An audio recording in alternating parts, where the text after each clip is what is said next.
Patience prevails on the Korean Peninsula for now, even though the last few days had plenty of potential for tensions after North Korea fired a series of projectiles last weekend. But where does that leave denuclearization dialogue? I'm Alex Jensen for North Korea Now. Chairman Kim Jong-un oversaw last Saturday's strike drill involving multiple rocket launches and what the North called tactical guided weapons.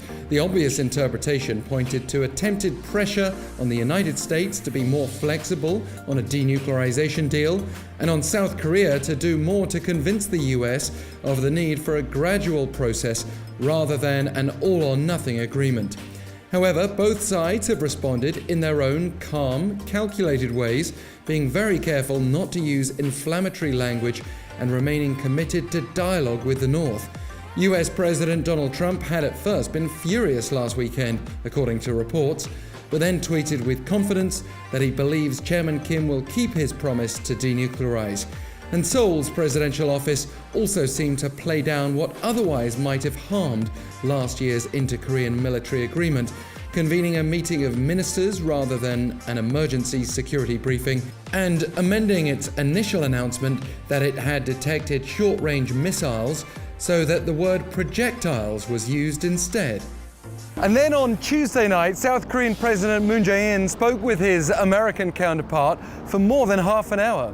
They addressed those projectiles and ways to keep North Korea dialogue on track, according to Seoul's presidential office. Apparently, they agreed their response to the North's firing was appropriate and very effective.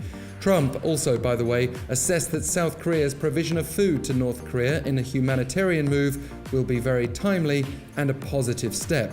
Yet, it remains to be seen whether that will be enough to please Pyongyang, whose own footage from last Saturday hinted at a North Korean version of Russia's Iskander, a short-range ballistic missile that could do serious damage to South Korea and would run foul of UN Security Council prohibitions against the North's development of ballistic missile technology. Satellite imagery also showed what might have been a solid-fuel ballistic missile trail. Although none of that's been acknowledged officially by Seoul and Washington. President Moon has invested the first 2 years of his 5-year administration in peace and is very unlikely to give that up in a hurry. He has made clear he wants more dialogue. It's not like Seoul has just dismissed North Korea's threat either. We are deeply concerned about North Korea's launch of multiple projectiles, which violates the spirit of the inter-Korean military agreement. Defense Ministry spokesperson Jae-in said when asked if Seoul regards the firings as provocations. "We urge North Korea to halt acts that escalate military tensions on the Korean Peninsula," she added. As for the US, you could say it's not threatened by only a short-range launch anyway, but remember, President Trump has also claimed a victorious North Korea policy on the basis that the North hasn't launched missiles since 2017. Acknowledging otherwise now would welcome further pressure on his administration. So even if negotiations are tricky, he's not expected to kill the dialogue process either. And North Korea wants sanctions relief, so naturally would be open to further talks too. The problem is there still seems to be this huge gap between Washington and its pressure through sanctions and Pyongyang through its possible provocations and also outside pressure, dialogue with the likes of Russia and China.